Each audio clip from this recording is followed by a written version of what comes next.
One aspect of the Vietnam War that has long slipped under the radar of the mainstream consciousness is that amongst the fighting and violence the conflict was absolutely rife with reports of strange things in the sky that defied conventional explanation. Even less known still are numerous bizarre reports of actual confrontations between military forces and other forces that seem to have been, shall we say, not from around here. Reading like something out of a science fiction story or alien invasion flick, these frightening accounts of violent encounters with UFOs during the Vietnam War suggest that it was not only the North Vietnamese forces that were the enemy, but also decidedly more otherworldly adversaries as well. By all accounts it seems that troops in the Vietnam War were absolutely plagued by UFO activity, and some of the most spectacular reports of alien encounters during the Vietnam War have to do with actual military engagements with UFOs.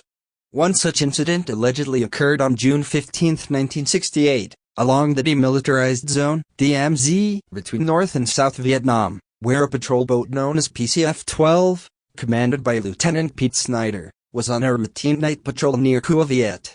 At 12:30 a.m., PCF-12 reportedly received a frantic distress call from another patrol boat in the vicinity, PCF-19, claiming that they were being attacked by unidentified lights they were calling enemy helicopters, which seemed odd because the North Vietnamese enemy were not known to utilize combat helicopters at the time.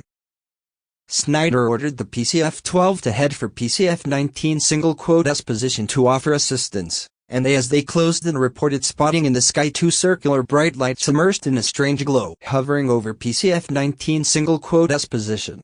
As they approached, one of the strange lights reportedly emitted a bright flash of light, after which PCF-19 exploded in a cascade of water and flying debris. Directly after the destruction of PCF-19, the two enigmatic lights were described as rapidly accelerating away towards the sea as PCF-12 scouted the area for any possible survivors of the carnage they had just witnessed. Two wounded men were found and recalled that the two UFOs had been trailing them for miles along the river. The survivors then claimed that they had decided to fire upon the threatening, mysterious objects, and that was when one of them had issued a piercing blast of light to obliterate the boat. At first it was thought by officials that the PCF-12 had been the victim of an enemy missile fired from shore, but a later AP dispatch from Saigon would quote a military spokesman as having attributed the loss of PCF-19 to an unidentified object, and not enemy coastal batteries or missiles. The PCF-12 continued its patrol up the river and were soon approached by the same two unidentified lights, which took up positions hovering on the port and starboard sides around 300 yards away and 100 feet above the water. PCF-12 called into headquarters to try and get an idea of what they were dealing with, but were met with the response that there were no aircraft in the area at the time. Realizing that these craft were not friendly, Snyder ordered his men to open fire on the lights, which apparently did little to phase or even slow them down, and PCF-12 began to retreat at full speed as the two mysterious aircraft tailed and stalked them, flickering in the night the whole time. Second engine man Jim Steffes would later claim that he got a good look at the craft and described them as having a rounded front like an observation helo, and what looked like two crewmen sitting side by side. Strangely, although no weapons could be seen mounted on the unidentified aircraft, PCF-12 nevertheless found itself being fired upon. Steffes remembered seeing tracer rounds piercing up into the night from the nearby base Point Doom, with their targets being what he said were other far-off blinking circular lights whizzing about in the sky above. Eventually, a group of Phantom F-4 fighter jets arrived to converge upon and chase off the strange lights that were plaguing PCF-12 out to sea, leaving the crew to wonder what in the hell had just happened. At roughly the same time, another very strange incident was unfolding out in the South China Sea with an allied ship of the Royal Australian Navy, the Miss Hobart, which was patrolling near Tiger Island, about 20 kilometers off Cape, and reported sighting up to 30 unidentified slow-moving lights hovering in the night sky near their ship, which were at first thought to be Russian-built M14 Hound helicopters, but upon closer inspection it could be seen that they were not. U.S. 7th Air Force Phantom fighter bombers were sent to engage, supported by generous anti-aircraft fire from the ground. The lights flew out to sea as they were pursued by the fighters, which fired upon them mercilessly along with several other military ships in the area, which unfortunately contributed to the friendly fire incident in which a U.S. Swift boat was sunk by missiles, killing 5 of the 7 crew. The Miss Hobart was prepped for battle when the radar room detected an incoming unidentified aircraft coming in fast with no identification number to mark it as friend or foe.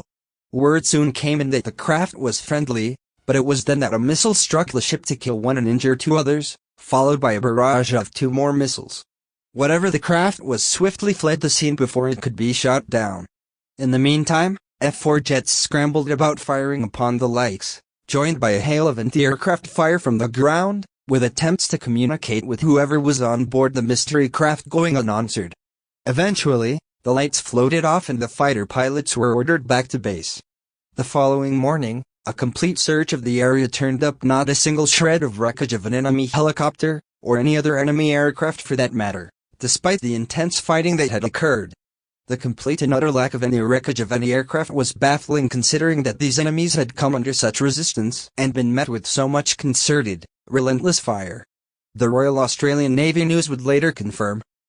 No physical evidence of helicopters destroyed has been discovered in the area of activity, nor has extensive reconnaissance produced any evidence of enemy helicopter operations in or near the DMZ.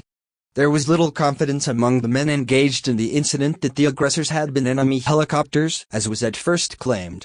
After all, if that were the case, they should have been decimated by the potent retaliatory force displayed upon their arrival and attacks.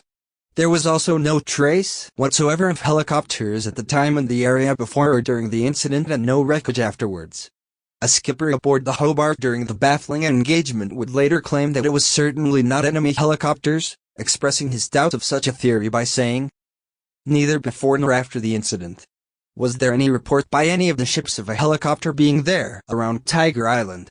Now, having said that, the captain of one of the American ships told me later at Subic Bay that he thought there were helicopters there, but the fact is he didn't report, and if he believed there was a helicopter, it was his duty to report it at the time, but there was no report.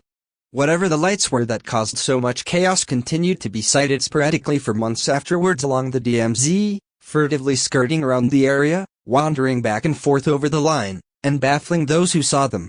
They were often sighted by radar roaming up and down the coast, and apparently no one could quite figure out what they were.